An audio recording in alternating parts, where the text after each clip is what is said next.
కూతురు ఇప్పటి వరకు కనిపించలేదు. నాకు రకరకాల అనుమానాలు వస్తున్నాయి. రోజు టీవీలో చూపించినట్టు, పేపర్లో వస్తున్నట్టు ఏదైనా చెడ్డ వార్త వచ్చింది అంటే నా కూతుర్ని అలా చూసి తట్టుకోలేకపోవడం కంటే, దానికంటే ముందు నేనే ఏదైనా చేసుకోవడం మంచిది కదా. చాలా గొప్పగా ఆలోచించావక్క.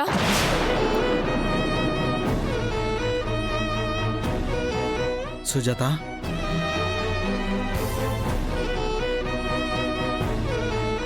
బావా, అక్కని ఒంటరిగా వదిలేసి ఎక్కడికి వెళ్ళావు? 4 రోజులు ఆటో తీయకపోతే పర్వాలేదు, ఖర్చులకి డబ్బులు నేను సర్దుతాను. ఇంతకీ ఏమైంది? కూతురికేదో అయిపోతుందని బాధ, బెంగతో తల్లి ఆత్మహత్య చేసుకుంటుంది. సమయానికి నేను రాకపోయుంటే జరగకూడదే జరిగిపోయుండేది. ఇవేం పిచ్చి పనులు సుజాత? నాకు బ్రతకాలనిపించడం లేదండి. నీ కూతురు వచ్చాక మా అమ్మ ఏదని అడిగితే నేనేం చెప్పాలి? నా చేతగానితనంతో మీ అమ్మని కాపాడుకోలేకపోయానని చెప్పాలా? అవని, మీ ప్రయత్నంలో మీరున్నారు కదా అని నేను ఇంట్లో కూర్చుని ఉండలేను కదా. తండ్రిగా నా ప్రయత్నం చేద్దామని నేను బయటికెళ్ళాను. ఇంతలో ఇలా చేసుకుంటుందని నేను అసలు ఊహించలేదు. మనసుకి ఎంత సర్ది చెప్పుకుందాం అనుకున్నా నా వల్ల కావడం లేదు. ప్రమాదంలో ఉన్నా పలానా చోట ఉందని తెలిస్తే కొంచెమైనా ధైర్యం ఉంటుంది. అసలు ఎలాంటి ఆచూకీ తెలియనప్పుడు ఏ ధైర్యంతో ఉండాలి? ఉన్నది ఉన్నట్టు చెప్తే విని తట్టుకునే శక్తి నీకు లేదక్క. అందుకే చెప్పలేకపోతున్నాను. సుజాత, ఇలాంటి తొందరపాటు నిర్ణయాలు తీసుకోవద్దు. అక్క, పాపకి ఏం కాదు అని నేను భరోసా ఇస్తున్నాను. నాకు కొద్ది రోజులు టైం ఇవ్వు. సౌమ్యని నీ ముందు నిలబెడతాను. పొరపాటును కూడా ఇలాంటి ప్రయత్నాలు మరోసారి చేయాలనే ఆలోచన నీ కలలో కూడా రాకూడదు. నువ్వేదైనా చేసుకున్నావంటే నా మీద ఉంటే.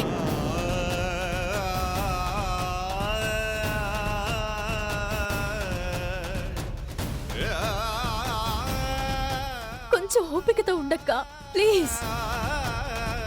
సమస్య నుంచి బయటపడడానికి పరిష్కారం నేను ఆలోచిస్తాను.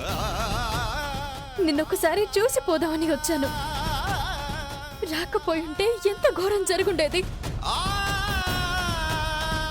బావా, నువ్వు మాత్రం అక్కకి నీడగా ఉండు. సరే అవని. ఇంక నేను వెళ్ళొస్తానక్క. నీ మాట మీద ధైర్యంగా ఉంటాను. వస్తాను బావా.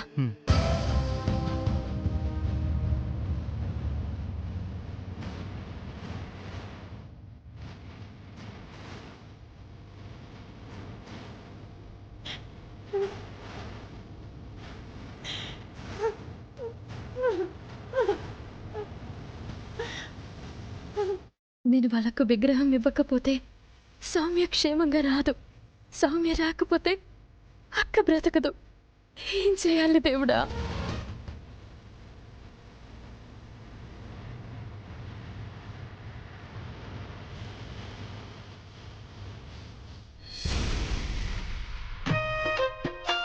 అసలు నేను అనకూడదు గాని. అను బావా అను, నువ్వు అంటూ ఉండాలి, మేము వింటూ ఉండాలి. అసలు ఈ ఇంటి కోడళ్ళు ఎందుకు వెళ్తారో ఎందుకు వస్తారో తెలియదు. బావా, బస్సు ఉదయం నుంచి ఎక్కడెక్కడ తిరిగినా చివరికి డిపోకి రావాలి కదా. ఇదిగా కోడళ్ళు కూడా అంతే, అత్తారింటికి రావాల్సిందే. నేను మళ్ళీ ఇంట్లోకి రావడం నా అదృష్టంగా భావిస్తున్నాను. ఇందులో అదృష్టమే ఉంది నిహారిక, ఇది నీ హక్కు. అవును నిహారిక, కూతురు ఇంటికి కొట్టే సున్నో లాంటిది. సంవత్సరానికి ఒకసారి వస్తూ ఉంటుంది, పోతూ ఉంటుంది. కోడలు అలాంటిది కాదు కదా, ఇంటి పిల్లర్ లాంటిది. అయినా నీకు బావకి అలాంటి సమస్య లేదు కదక్క. ఈ ఇంట్లో పర్మనెంట్ గా ఉండేది మీ ఇద్దరే కదా. ఎందుకంటే బావ ఎల్లరేకం కదా. బాబూ, నువ్వు తిడుతున్నావా పొగుడుతున్నావా? అదేంటంటే బావా, నీకేదనిపిస్తే అది తీసుకో.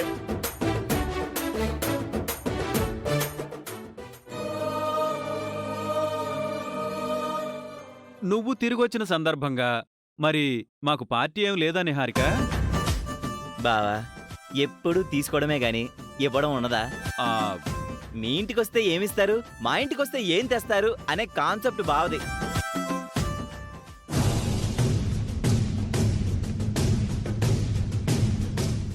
Welcome Avani, welcome.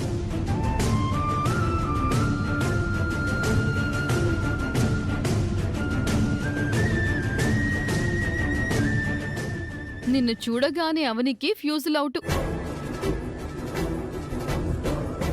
Foreign gang ఇచ్చిన వార్నింగ్ కి అవనికి దిమ్మ తిరిగిపోయినట్టుంది. నేను నా కృష్ణ వచ్చేసాం అవని. బ్యాక్ టు బ్యాటిల్ అవని.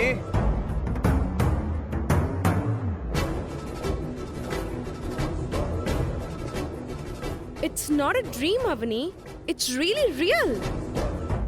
నిహారిక బాగా షాక్ అయ్యింది. ఉన్నావా పోయావా? నేను సాధించాల్సినవి చాలా ఉన్నాయక్క. అంత తొందరగా పోను. మేమొచ్చే సమయానికి నువ్వు లేవు, లేదంటే మేము నీతోనే హారతి తీసుకొని ఇంట్లో కడుగు పెట్టేవాళ్ళం. ఎంతో ఆవేశంగా వెళ్ళావు. ఈ జన్మలో రాను అన్నట్టు ప్రగల్భాలు పలికావు. మరి ఇంత తొందరగా వచ్చేసావేంటి? పెత్తనం చేజారిపోతుందనా? అదెలా జారిపోతుందవని? నిహారికది మనలాంటి జాతకం కాదు కదా.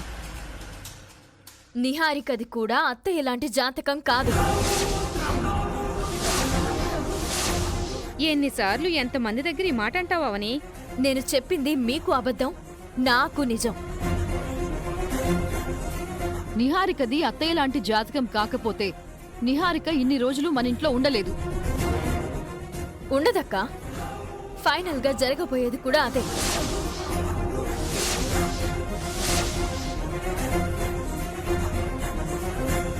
ఇంత తొందరగా వచ్చేస్తావు అని అనుకోలేదు. మళ్ళీ ఎందుకొచ్చావు? అలా అంటావేంటి? నువ్వు ఇంతకు ముందు 2-3 సార్లు గొడవలతో బయటికెళ్ళావు. మీ అక్క ఇంట్లోనే ఉండిపోలేదు, తిరిగి వచ్చారు కదా. నేను కావాలని వెళ్ళలేదత్తా.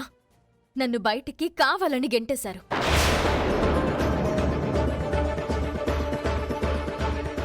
ఏ రకంగా వెళ్ళావన్నది అప్పటి పరిస్థితుల మీద ఆధారపడుంది. అందులో మీ తప్పులు కూడా ఉన్నాయి కదా. చెయ్యని తప్పుకి నిహారిక నీ వల్ల, సుజాత వల్ల మాటలు పడింది. నీతో చెంపదెబ్బ కూడా తినింది. తిరిగి ఇక్కడికి రానని భీష్మించు కూర్చోంది. మేమే వెళ్ళి బతిమలాడి మరీ తీసుకొచ్చాం.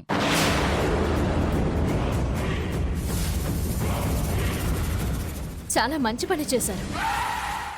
మరేం చేయమంటావమ్మా? నిందలు మీరు నిరూపించగలిగారా? లేదు కదా. అలాంటప్పుడు నిహారికను అలా ఎలా వదిలేస్తావు? చేతుకున్న 5 వేళ్లలా మీలో మీకు భేదాలు ఉండొచ్చు, మాకైతే అందరూ సమానమే. మీరు ఎంతసేపు కోడలి గురించే మాట్లాడుతున్నారు గాని కనిపించకుండా పోయిన సౌమ్య గురించి మాత్రం ఆలోచించడం లేదు. సౌమ్య గురించి మాకు బాధ లేదని నువ్వెలా అనుకుంటావమ్మా? మా వంతు ప్రయత్నం మేము చేశాం.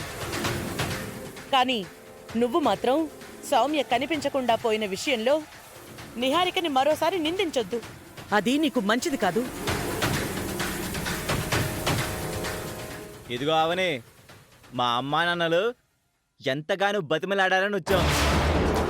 అమ్మా నాన్నలు గనక రాకపోయింటే నీ మీద అటెంప్ట్ టు మర్డర్ కేసుని, నీ అక్క మీద మ్యాన్ హ్యాండ్లింగ్ కేసుని పెట్టి ఇద్దరిని లోపల దోయించేవాళ్ళం. అవునా? మరి ఆగిపోయారే? ఆ రకంగానే చేయండి. కూతురు కనిపించకుండా పోయిందని బాధలో ఉన్న నా అక్క మీద అటెంప్ట్ టు మర్డర్ కేసు పెట్టండి.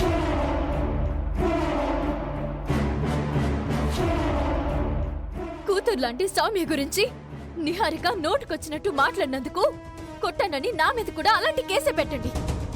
జైలుకి పంపించండి, జైలులోనే చంపించేయండి.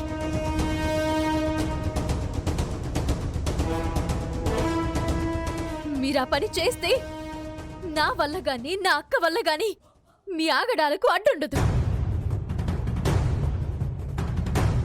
మీరు ఎలాంటి వారో బయటపడే అవకాశం ఉండదు.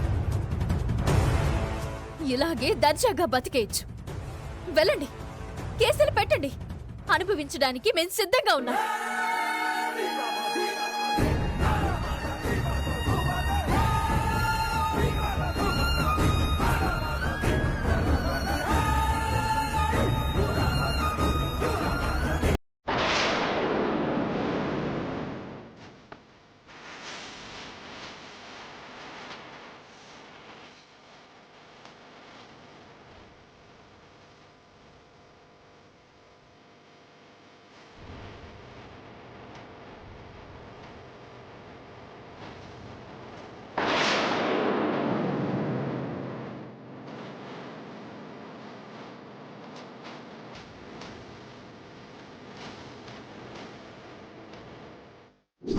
అమ్మవారి విగ్రహాన్ని తీసుకొచ్చి మీరు డేవిడ్ గారికి ఇవ్వాలి.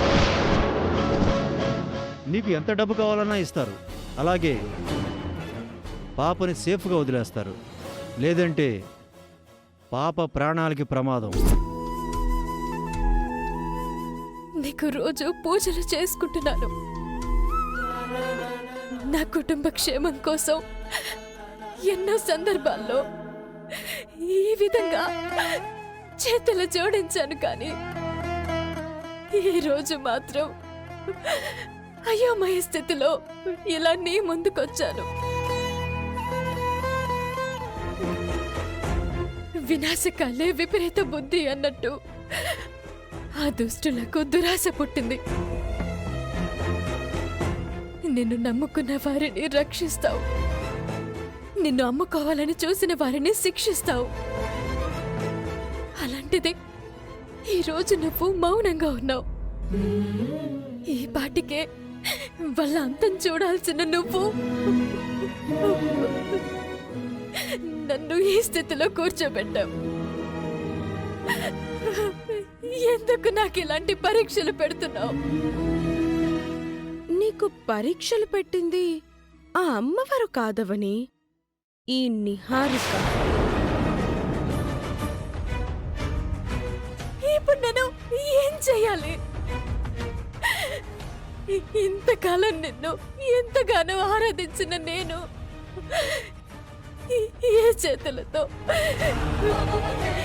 ఈ చేతులతో తీసుకెళ్లి వాళ్ళకి ఎలా అప్పగించగలను? అలా చేయడం కంటే నా ప్రాణం వదులుకోవడం మంచిది. అలా అని నిన్ను బయటికి తీసుకుని వెళ్ళకపోతే అక్కడ 2 ప్రాణాలు పోతాయి. ఏం చేయమంటావో చెప్పు తల్లి. కుటుంబానికి ద్రోహం చేయడం తప్ప నీకు మరో ఆప్షన్ లేదవని. ఒకప్పుడు నువ్వు దొంగల పాలు కాకుండా నా ప్రాణం అడ్డం పెట్టి కాపాడుకున్నాను.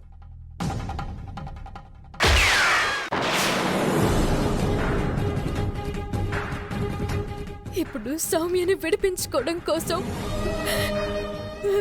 నేనే నిన్ను దొంగల దగ్గరికి తీసుకుని వెళ్ళే పరిస్థితి వచ్చేలా ఉంది.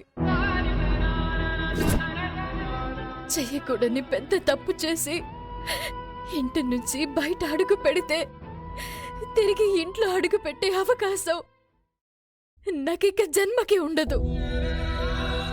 నా అత్తమామలు జీవితంలో నన్ను క్షమించరు. నాకు మరో దారి దిక్కు తోచక నేను తీసుకోకూడని నిర్ణయం తీసుకుంటే గనక నన్ను క్షమిస్తావో శిక్షిస్తావో నీ ఇష్టం. అలా కాకుండా నా మీద దయ చూపించి మా సౌమ్యాన్ని రక్షిస్తావో అంతా నీ చేతుల్లోనే ఉంది. నీ చేతుల్లోనే ఉందమ్మా.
అవని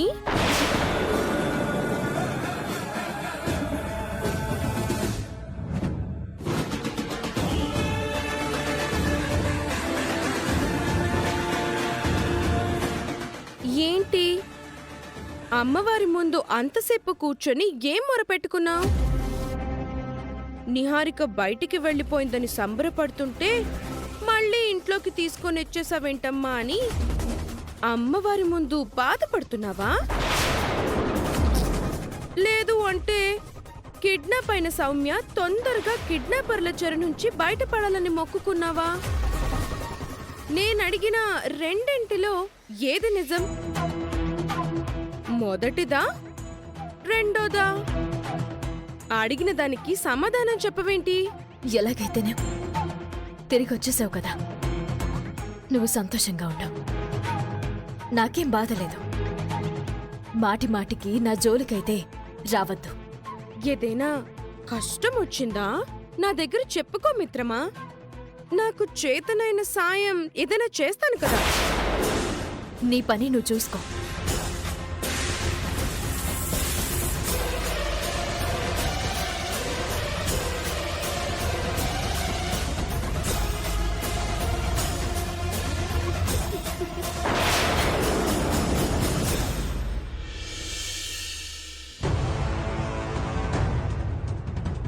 నా బంగారం వేసిన ప్లాన్ ప్రకారం తిరిగి ఇంటికైతే వచ్చేసాం గాని అసలైన ఆట ఇక మీదటే ఉంటుంది. అవని అమ్మవారి విగ్రహాన్ని బయటికి తీసుకొస్తుందో లేదో చూడాలి. కృష్ణ కృష్ణ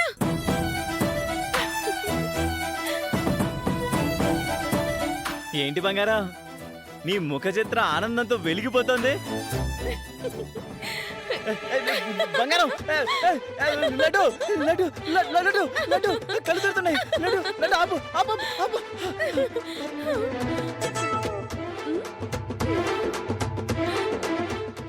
హీరోయిన్ ఎత్తుకొని తిప్పడం కామన్. హీరోయిన్ ఎత్తుకొని తిప్పడం వెరైటీ. సూపర్ లడ్డు, నువ్వు తలుచుకుంటే ఏమైనా చేయగలవు. అందుకనే నువ్వంటే నాకు తగ్గ లవ్స్. ఇంతకీ తమ ఆనందానికి కారణం? నేను వేసిన ప్లాన్ పర్ఫెక్ట్ గా వర్కౌట్ అయింది మిస్టర్ కృష్ణ. కాస్త వివరంగా చెప్పు. అవని అమ్మవారి ముందు దీనంగా కూర్చొని చేతులు జోడించి బోరున ఏడ్చి చాలా మాటలు మొరపెట్టుకుంది. అందులో మనకి పనికొచ్చే ముఖ్యమైన డైలాగులు ఏంటి అంటే, నిన్ను బయటికి తీసుకుని వెళ్ళకపోతే అక్కడ 2 ప్రాణాలు పోతాయి. ఒకప్పుడు నువ్వు దొంగల పాలు కాకుండా నా ప్రాణం అడ్డం పెట్టి కాపాడుకున్నాను. ఇప్పుడు సౌమ్యని విడిపించుకోవడం కోసం నేనే నిన్ను దొంగల దగ్గరికి తీసుకుని వెళ్ళే పరిస్థితి వచ్చేలా ఉంది.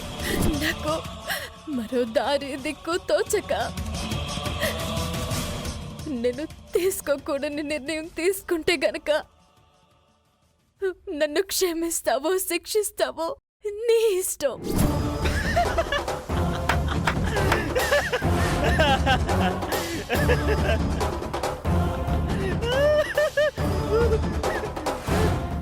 అమ్మవారిని కాపాడుకుంటాను, కాపలాగా ఉంటాను, ఎవ్వరు ఏం చేయలేరు అని చాలా డైలాగులు చెప్పింది.